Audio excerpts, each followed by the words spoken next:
another aspect which I learned there.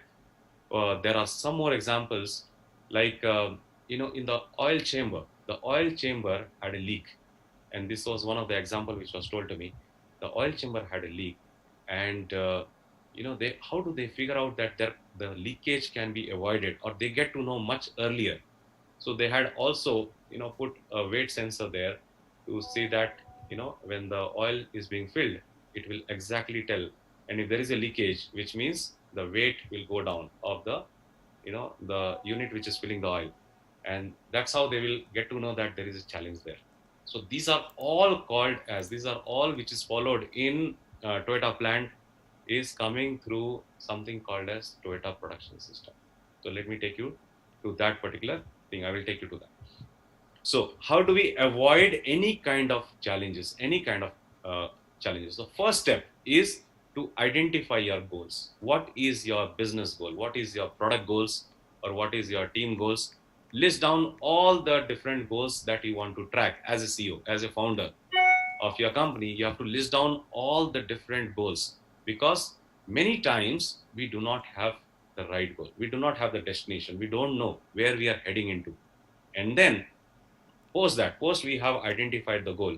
This second step, which is not followed in many companies, which is list down all the possible problems. Every problem that you can think of, that you can anticipate, every problem has to be listed down.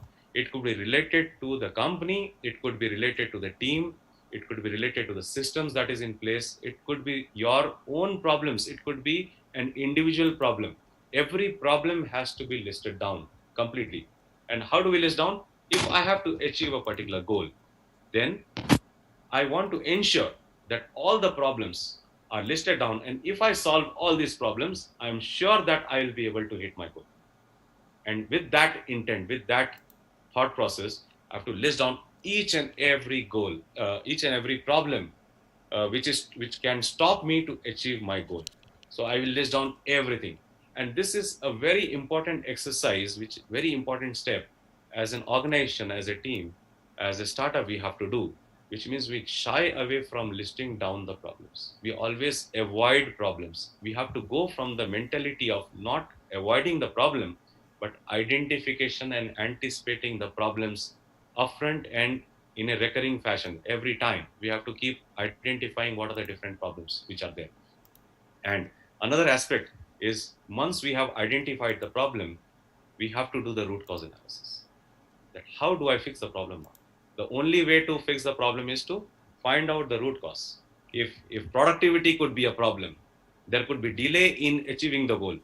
Then if that is the problem, why there will be a delay? What is the root cause? What can happen?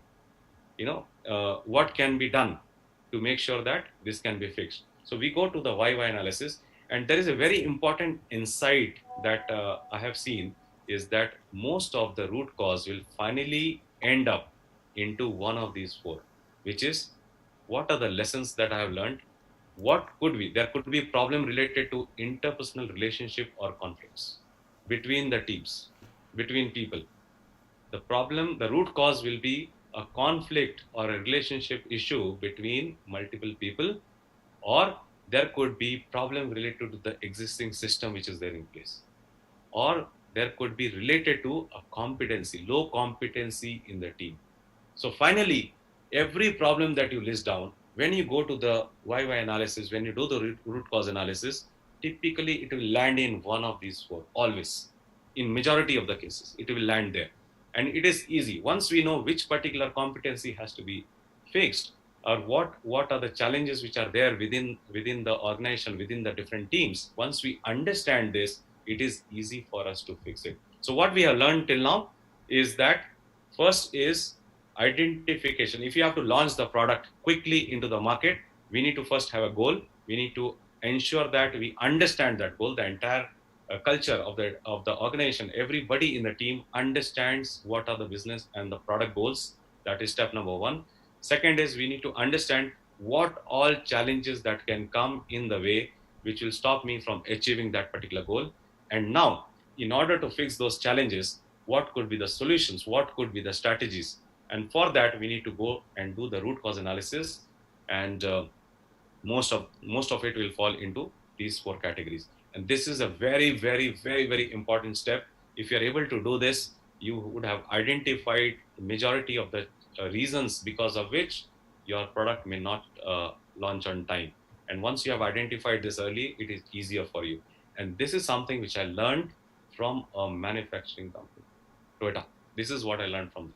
When I went there and I was interviewing them, and I checked with them, Toyota in the Toyota plant, Toyota Kirloskar Motors, they told that they do this. They identify what could be the problem, what are the challenges that can be there, which can come as a hindrance between measuring and also implementing my number of cars which will come out. The takt time has to be measured. What could be the problem? So they do this. They do this every time, and this is a very, very important step. Now coming to the uh, next. So how do we implement and ensure that all the metrics, all the four key metrics. So what are the four key metrics? Your quality, your productivity, time to market, and your cost. These are the typically every organization revolves around finding solutions to improve your quality, your productivity and efficiency, your reduction of your money that is going to be spent, which is your cost, and the fourth is the time which will take for you to launch the product into the market. These are the four typical metrics which every CEO is bothered about. Now, how do I measure and improve each of these four metrics? Now, we have so many different systems. We have agile methodology, but uh, can an agile methodology ensure that these four can be measured as well as it can be tracked? Because one of these things goes down, then automatically your things get delayed. You'll start spending more money. The rework will start increasing. So how do we ensure these four? And what I learned is that Toyota production system, the processes which are followed in a manufacturing setup, they are able to measure these four different metrics, and they are able to you know implement, track, and improve. Most importantly, they are able to improve these four different metrics, which is your time to market, your time for production, your cost, quality, and productivity. So let us see how do they do that, and how can we relate this whole thing and convert that into the setup that we are in, which is the software industry, IT industry, or any kind of a startup that you are doing. How can you implement a manufacturing process which has a control over this and take that to our process, our systems? So let's learn that. So what is a Toyota production system? So TPS, which is called as Toyota production system, it's a framework which is practiced by Toyota and which ensures a very high quality at a less cost and will ensure high productivity and faster time to market. It combines everything, the management philosophy, the practices, where everybody in the team is aligned to focus on these processes, and so that they can achieve a better result, better output. So what goes into a TPS? So these are the different levers. Now, typically we talk about the levers of how do I ensure that my role ratio within the organization is optimized? How can I have more freshers, a combination of more freshers and less of experienced people, and still I can reduce the cost? That is how we typically think of reducing the cost. But these are the different levers which are typically followed in a Toyota production system in a manufacturing setup. And I will take you through each of these. The first being your Andon. Andon is called nothing but, if I do a straight translation of Andon, it is called as a signboard. You remember the example which I talked about in the floor, in the assembly line, uh, there is something will glow, the bulb will glow moment something goes wrong, and that is nothing called as or signboard. So that is Andon. That is called as Andon. Now there is second lever is called as Jidoka. We'll go through each of these. Jidoka is nothing but automation. Automation. How do I automate something? How do I make sure that things are happening automatically? And it is so very relevant in a manufacturing industry. And if we can understand this and do this in an IT industry, in a startup, it becomes very relevant for us. Pokayoke, this is the third one, which is called as fail safing, to avoid any kind of errors much earlier in the life cycle. How do I avoid? Typically, our mindset could be that there is a problem which will come, and then we'll learn from that problem, and then we'll try to fix it. But Japanese, what they follow, and especially in Toyota, they follow is that fail safing, which means how do I avoid any kind of a challenge or any kind of problem that can occur. So some of these aspects we discussed of identification of all the problems, all the challenge much early in the life cycle. We discussed that in the previous slide. The fourth one is continuous improvement in English term, which is called as Kaizen, which is continuous improvement. How do I keep improving everything that we are doing? So the typical example of continuous improvement is, the door gets fixed early, and they realize that, they have to keep opening the door when they are doing some work on the dashboard or inside of the car. So they decided that, I will fix the door towards the later part of the assembly line. That is called as continuous improvement. They're learning and ensuring that they're improving again and again. And this is a very common term in the software industry, continuous improvement. Muda is very important. Muda means wastage. So how do I ensure that I avoid any kind of a wastage? Now, when we talk about in a startup scenario or in an organization, what are the wastage which can be there? Your time, your resources, your money. People are available, but they are not doing the work because they have not been assigned the right work. So all these in our terminology will be wastage. Then production smoothing. This is so very important and so very relevant for us. It's called as high junka, which means that in our setup, we will have some person who is highly overloaded, some person is not having enough work, and that leads to loss of productivity. So that is called as production smoothing in a typical manufacturing setup. The next one is just in time. Then Kanban is index cards, signboards, which is there, which will help you to do things faster. Muri and Mura is overburden and unevenness, which means somebody there is a lot of work happening in one side, but there is a lot of unevenness in the entire operation which is there. And this is very important, which is Genchi Genbutsu, which is called as go and see for yourself. Find yourself, go to the root of the problem to identify what is the real problem. Because if we don't go to the root of the problem, then we'll never find the right problem, and hence we'll not be able to find the right solution. So these are the different levers. We are going to touch some of the very important levers. We cannot cover all of them, but we'll cover majority of them. So let us understand how can this be related. Now what we are doing is we are moving from a manufacturing setup to a startup world, to an organization that we run. So what could be the possible solutions which are there in our organization? When we talk about Andon, which is the visual control system, we can have a product or a program dashboard. We can have a dashboard which will tell us that something is not moving, things are not functioning as it is supposed to be. Then we can have live schedulers. We can have notification management system. Automatically we have built a system which tells us, which alerts us so many different things which may go wrong. So we can have alert mechanism. We can build the entire domain and business flow charts. So this can be represented in a visual fashion, the entire domain workflow. Don't we think that we face this challenge when we start building our organization, when we are having the team? Not everybody has the same level of domain understanding. And what do we do to build that domain knowledge?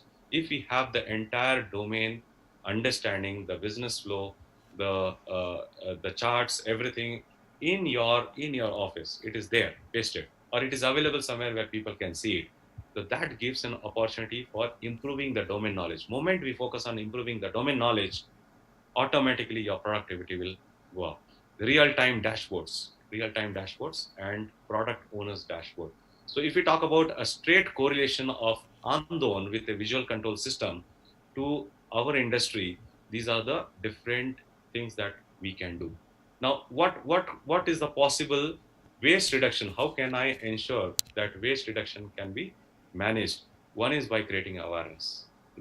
Creating awareness is most important thing, and this is what I learned from a manufacturing unit, is they understand something. Moment we have high degree of awareness, your wastage, your time will be utilized much better. let's take an example.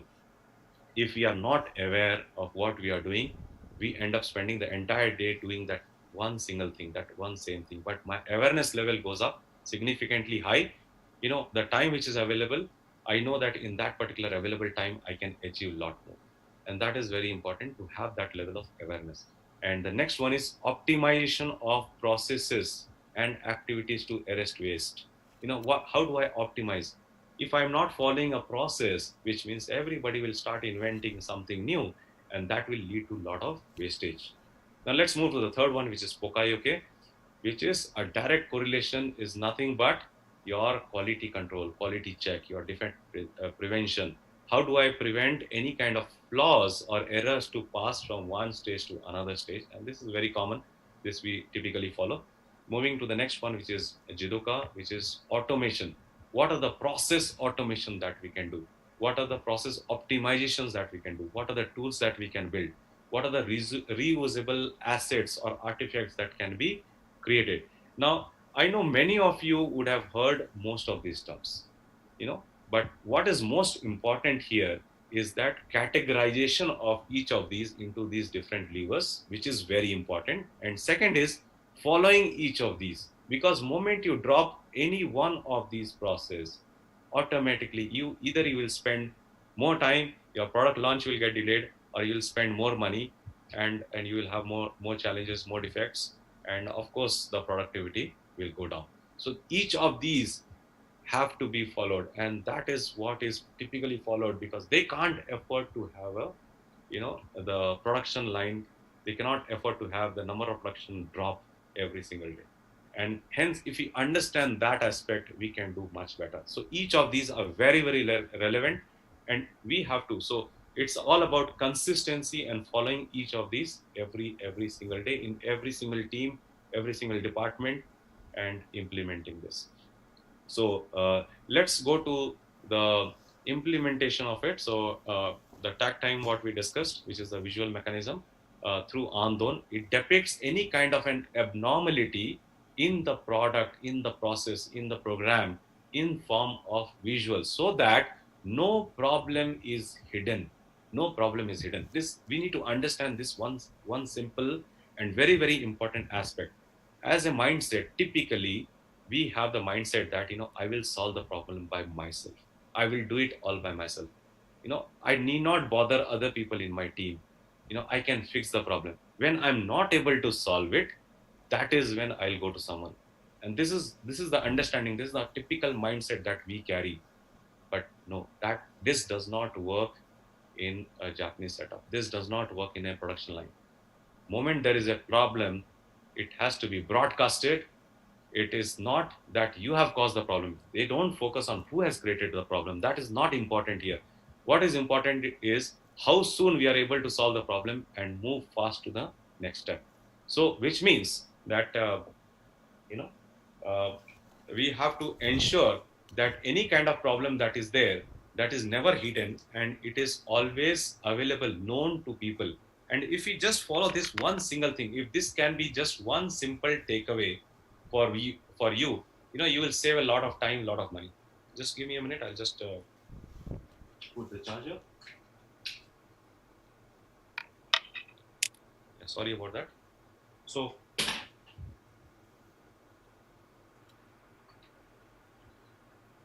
okay, so we have to ensure that we have to understand this particular mindset, that I'm not solving the problem alone. The entire team is solving the problem, and that is the key aspect here, is that we are solving the problem together, and that becomes very, very important. But how do you know that problem? How do you understand that there is a problem?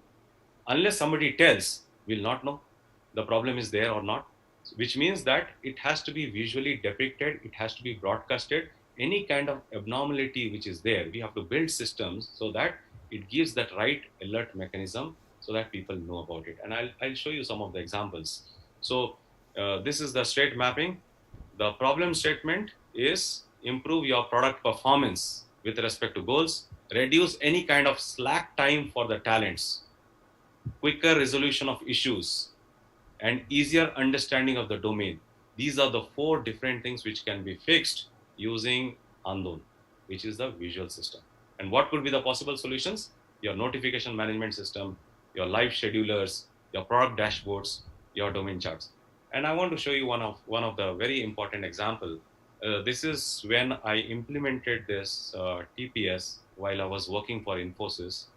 This is the Andon system, which means that everything, the quality, the productivity, the effort variance, the schedule variance, this is visually depicted. It is there on the floor. Everybody knows what is going wrong. The entire team is aware of what is the goal, what is the expected performance, and where we stand. And if we can have this level of transparency, just like we have in a manufacturing setup, your implementation, your launch of your product will be so fast, and you will see tremendous improvement in your efficiency, productivity, and you will be able to save a lot of time as well as your money. So your team members need to understand this, and this has to be regularly updated. So if we do this, it actually improves the overall performance and ensures that there will be no gaps which can be just left just like that. Moving on, I will show you one more example going forward. So let us say in a typical maintenance setup, you are doing maintenance of your some of the applications, and in that, how can we implement Andon? So what are the typical problem statements? Is how do I improve my response SLA?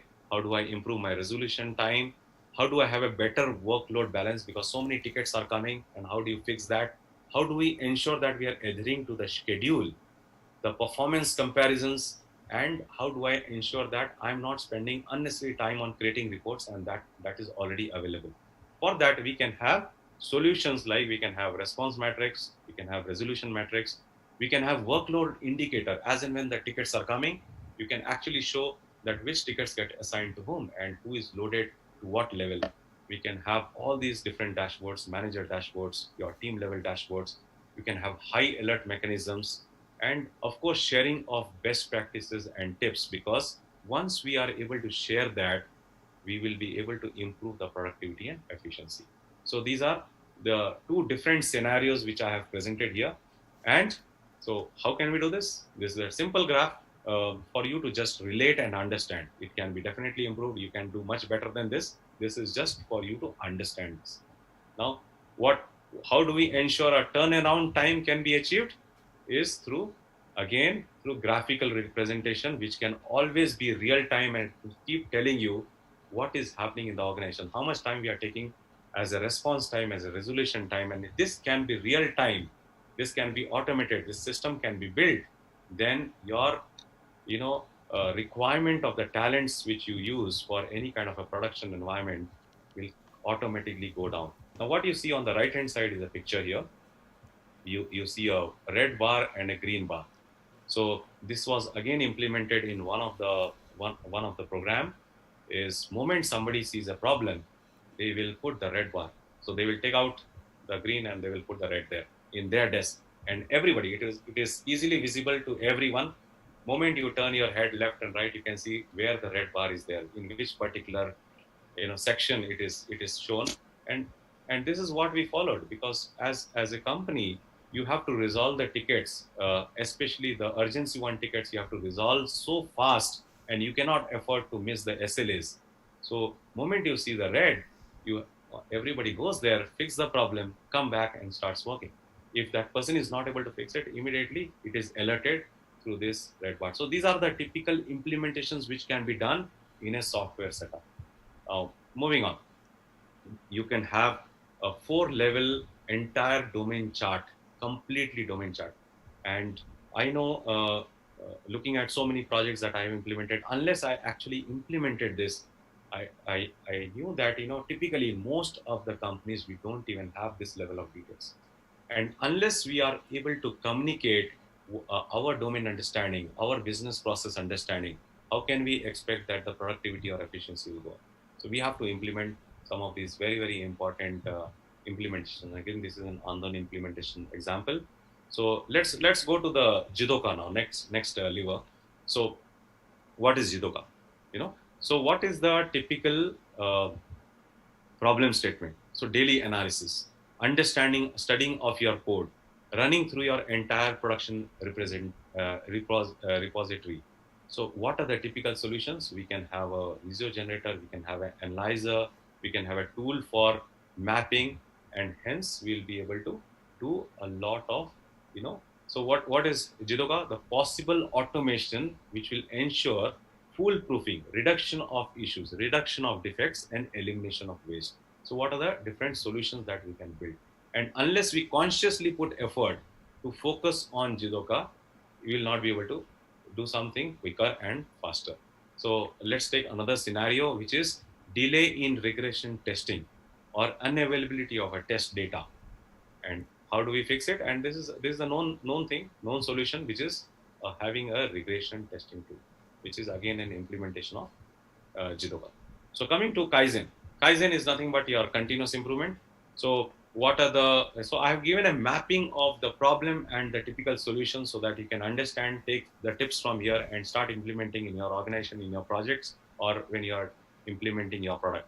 So non-standardized document, frequent rework, these are the typical problems. Unavailability of templates, standards, there more testing required. What we could do, we can have a pre-defined account specific standards, templates, dashboards. You can have templates for everything, for every aspect. You can have a combination of templates. You can define how you can follow some of the coding standards, follow some of the design templates, design standards, and that will help you to make sure that you are focusing on continuous improvement. Okay, let's understand this. This is fail safing, which means how do I ensure that I am fail proofing. So in software, it can be mapped to your root cause analysis, by using your standardized frameworks, reference implementation. You do your reference implementation and then start implementing it another time. If I relate this to a startup world, how does this work? We have to first understand the problem. Many times we think that idea is everything. No, idea is not everything. We have to understand from that idea what problem we are trying to solve for my customer segment. And we have to go and validate that particular idea, that particular problem. We think I have understood the problem. No, that does not work. Unless we have done customer insighting, validation by talking to at least 50 to 100 customers, prospective customers, to understand what problem they are facing and figure out and do analytics on that to see if everybody is facing the similar problem. That is when I can come up with my solution and I can come up with my right solution. Otherwise, you'll always go through this challenge, which is you have not understood the problem well, and hence you have not understood your challenge well, or the solution. You don't come up with the right solution, and hence what will happen?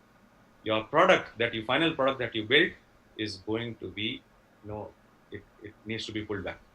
Right? It is not applicable anymore, and that is where you start building a lot of rework cycles. Keep on going. So reference implementation. Before reference implementation, we need to have understanding of the problem, understanding of the solution. We have to do the solution market fit.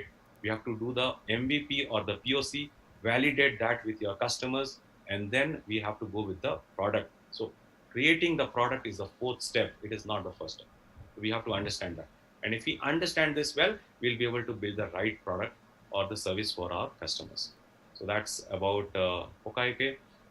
Root cause analysis. This is typical that most of us follow in organizations. But let me also bring out one of the very important fact. While we all understand that fishbone diagram, everybody would have heard it. But how many times we really follow it? Because if you follow this single simple process of identifying the root cause, you will eliminate 80% of your challenges, 80% of your problems. You will identify, you will solve it much ahead, and it will ensure your rework cycle, your cost of quality will always be much lower. So it's not about knowing something, it's about knowing and implementing it. And implementing, not just implementing it once, but implementing it consistently every time. And that is what is going to build efficiency and productivity for your products. Okay, so root cause analysis. So what could be the typical root cause? It could be your flaw in design, It could be gaps in any kind of an interface or your tech issue or your architecture issue. And what could be the strategies? Strategies is to make sure that the people training is given, there is a proper validation of the whole problem is done, your domain understanding is built, we do very good design before we start building the product.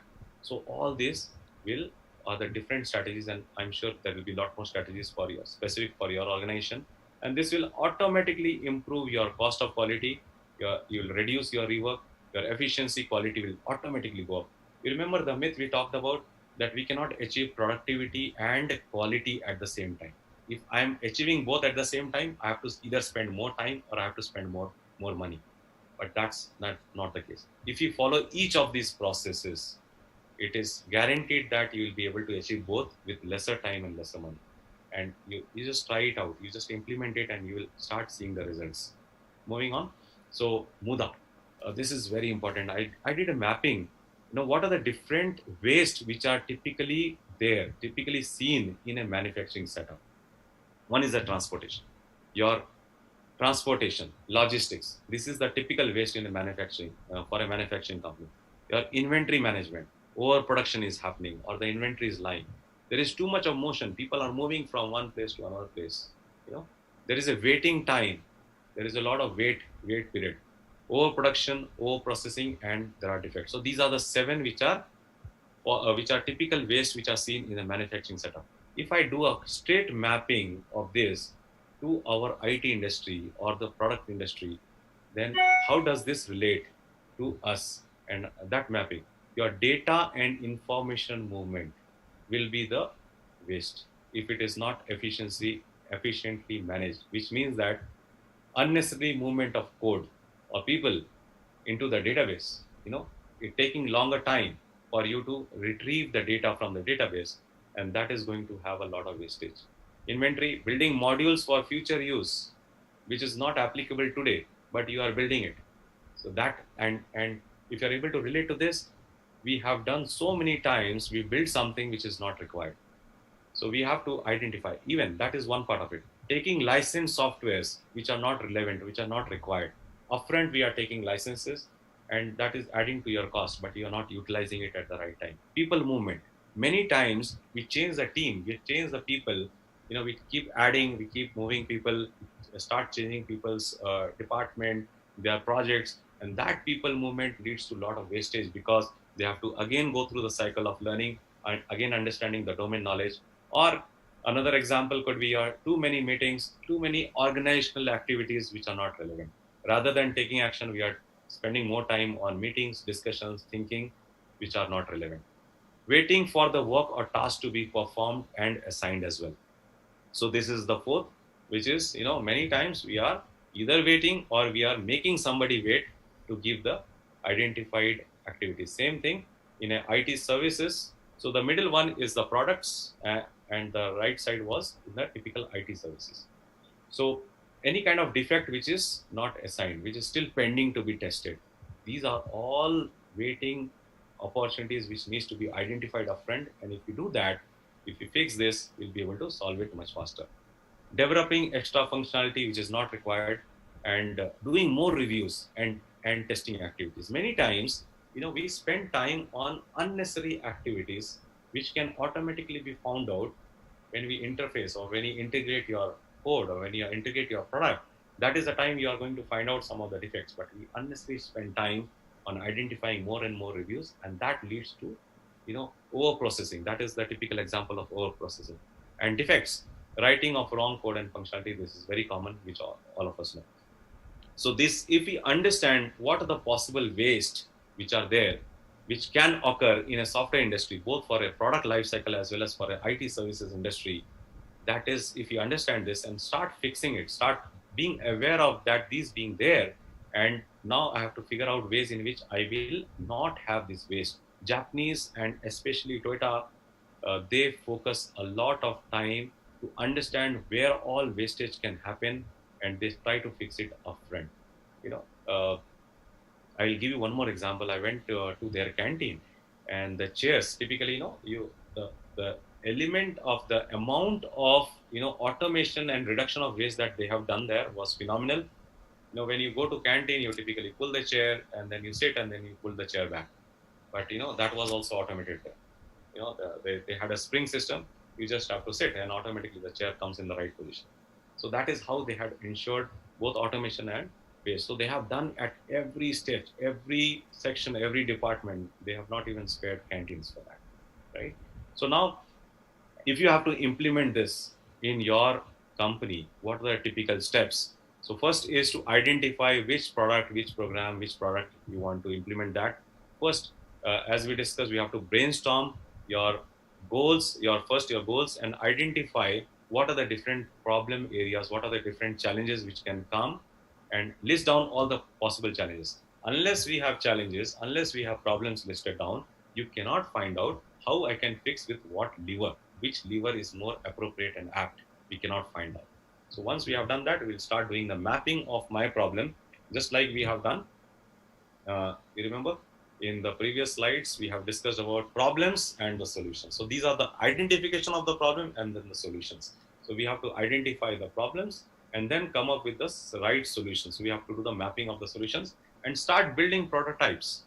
Start doing step by step in a staged manner, and then deploy one solution, and then institutionalize that across in your product organization, in your department. You start institutionalizing that. So these are the steps, and what are the typical challenges that you will face if you have to implement a Toyota production system in a software setup or in a product setup, is buy-in of all the stakeholders. This will be the typical challenge you might face, and we have to solve it together. Reluctant to change, we are facing a lot of difficulty to bring that and accept that ongoing process of change. This one thing which I learned from Japanese people is that they are always ready to change as long as it is improving their productivity, efficiency, and reducing the cost of implementation. They are always ready to accept the change and prioritization of the issues. Many times we'll have challenge with respect to abhi nahi karte hain, baad mein karte hain. Let us do it later, and that also one of the reason which may stop you from implementing it. But if you have understood this, if you really want to launch your product much faster into the market, then there is no other option. We have to implement this, or if you have found a better way, you follow that. If not, then you have to follow some of these things. So benefits we have already discussed. So what we discussed in slide number 1, the typical challenge that we face: knowledge management, whether we talk about team productivity, engagement, people engagement, having so much of transparency in the whole process that people feel inclusive and part of your organization, and they're ready to always work and come up with the right suggestions, because they also start thinking, they also become innovative, and they want to come up with the right suggestions, and they are also having that thought process of continuous improvement. The moment we implement this, we are changing the culture of the organization, and once the culture of the organization is changed, obviously, automatically, you will see a tremendous improvement in everything that you are doing. So that's pretty much I had to cover, and I'm open for questions. Let's check the time, probably almost an hour. So we'll open the floor for questions. Any questions that are there, I'm happy to answer. Yeah, hi, Sovan. That's an excellent way to draw parallels between the TPS and the software industry and other aspects, including startups that you mentioned. It's really very interesting, the level of details that we can take into account well ahead, and then prevent a lot of the problems and ultimately, aim for success. So, do you like? Do you specialize in certain use cases, or using TPS?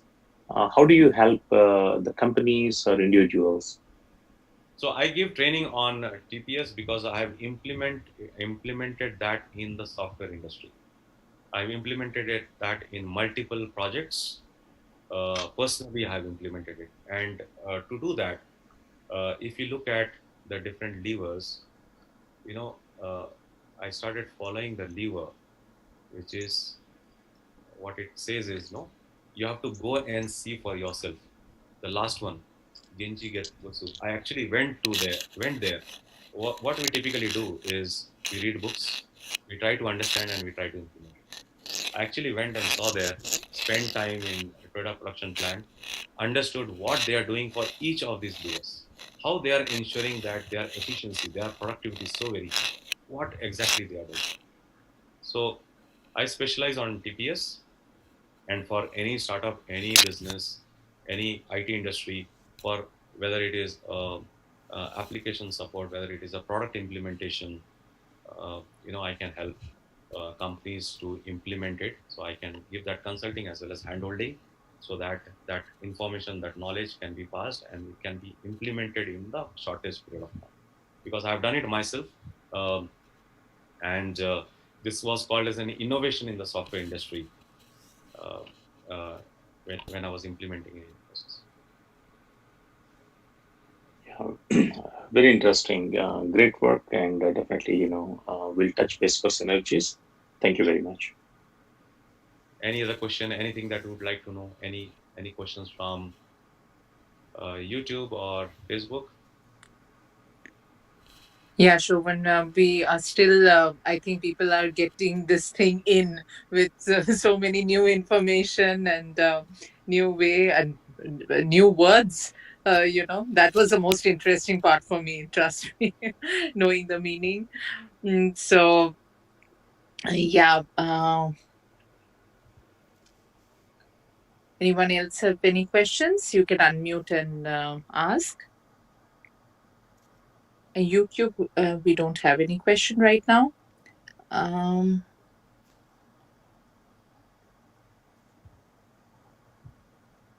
Yeah. So while the questions come in, just wanted to let you all know that we will have our Let Us Talk It Youth series this week 2 times. Tomorrow is the first one with our youngest kids.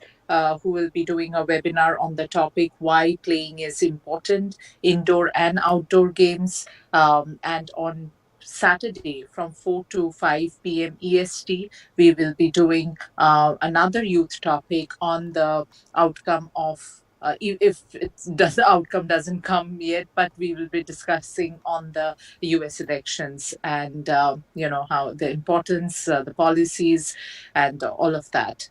So please do join in and put in your points as well.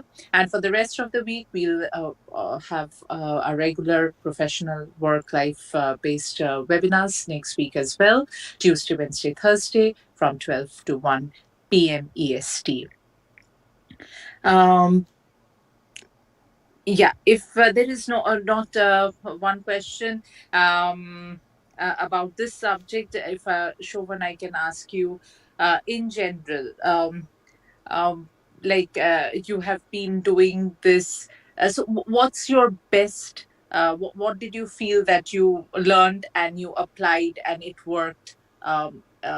Like wonders. Like actually it worked on any if it is be it the TPS or be it other side of the mentoring that you do. Something a success story from your side. Yeah. So thank you for that question. Um, See, we know that more than 95% of the startups fail, right? And whether it is started by a student or it is a experienced person or an ex-CEO, it doesn't matter. We know that so many startups fail, and the reason why startups fail are plenty. Okay, so what I specialize in when I do the mentoring part is to ensure that you know uh, a startup is going through a failure, which means their belief system, their confidence is dropping significantly. Before failure, their confidence is very high. When they are starting, they're confident, their self belief is significantly higher. But and they are also spending a lot of time. They're spending money to build the product, build the systems, build the services, and for whatever reason, it goes through failure. And moment that happens, the belief system gets shattered completely, right? And we also lose all the money and the time that we have spent together on building the business. That also goes to the drain. So it's very important to ensure that that belief and confidence should never drop for an individual who is into entrepreneurship. And that's I have taken that responsibility that any startup which I'm entering, I'm ensuring that their belief system should never get dropped. Because if that is happening, then we are losing one entrepreneur. We are losing an opportunity for that person who will again come back and start building business. And unless we have multiple businesses, we cannot create life of significance, because we can get success while we are taking care of your family. That is called as success in my definition. But significance, living the life of significance, means I'm able to do impact more and more people, much more beyond my family members. I'm able to help more people. I'm able to do more people. I'm able to guide. I'm able to, create employment for more people. And that's called as a living the life of significance. So when we have to do that, I ensure that the startups don't go through the journey, where they have to unnecessarily go and stumble down or go through the failures. I move them from 95% to 5%. We'll figure out later whether that 5% is becoming a unicorn or not. That can still happen, but at least they have to move from 95% to 5%. And by learning about TPS and all the work that I do, I try to create things simple. I try to make things simplified, because when you try to make things complex, it is not helping anyone. We have to make it simple as possible to implement it. So most of the reason why things do not work are internal reasons. 90% of the reasons are internal. 90% of the problems created are internal problems. We create those problems. So how do we fix that, or how do we eliminate that much early in the life cycle for each of the processes when you are doing your startups? And that is very, very typical and very, very key. Let me take one example. Is many times we would go and build product, and then we start running behind customers to start telling them to buy our product or services. That is, many times we have that as the first level of interaction with our customers, but there are multiple interactions that you can have even before your product is launched in the market. So this, if you do, which is your customer insighting, you do your surveys, you understand the problem, you do the solution market fit, we do a MVP or a POC, again go back to the customer, because these are all the people that we are talking to. They become the prospective customers, and tomorrow they are waiting for you to bring your product and service. Your marketing cost goes down significantly if you spend more time even with the customers, even before your product is launched in the market. So that is what I support and I help, that to ensure we reduce the time, we reduce cost, we ensure the failures can be eliminated at every stage, and we move them from 95 to 5%. And that is what I do, and I'm happy that I'm able to support startups. As of now, I'm mentoring 20 plus startups, and in the last 5.5 years, I've mentored 50 plus startups. Wow. Wow. So the numbers do speak for themselves. Yes. I mean, pinpointing this problem, and it's so relevant. Uh, so thank you for doing this, and thanks for doing what you did for the community as a whole. Uh, any other question from anyone? Yeah, just on what Sovan has spoken just now on the startups. I mean, it is so relevant. I mean, it really shows, his empathetic thought process as well, and also the very need, for them to succeed, or at least, if not succeeding, at least to continue the journey, because success is sometimes, a journey, and then we see the kind of the successes as part of the journey itself. So, yeah, that's such a important point that you mentioned, Sovan. Also, yeah, like once we are offline now, once I think the live is no longer on today. I mean, for this session, so we can talk about another startup that we are working on. Sovan, if you are okay now. Sure, We can continue talking about now, and then it is specifically involving youth as well. So that's the reason we were thinking that from Let Us Talk It, we wanted to really go in a guarded, optimistic way to see that we are doing the right things, and also the most important point that you mentioned, not to get disappointed. and stop their innovation, anybody's innovation. So, yeah, thanks again. Great. Thank you so much, Srini. Yeah, with that, letting everybody know, if you have any question, if you want to be a speaker, or you know somebody who can contribute, speaking, motivating a youth, or for professional webinars, please do email us at webinar@letustalkit.com. And Shovan, if you can stay back for a few minutes after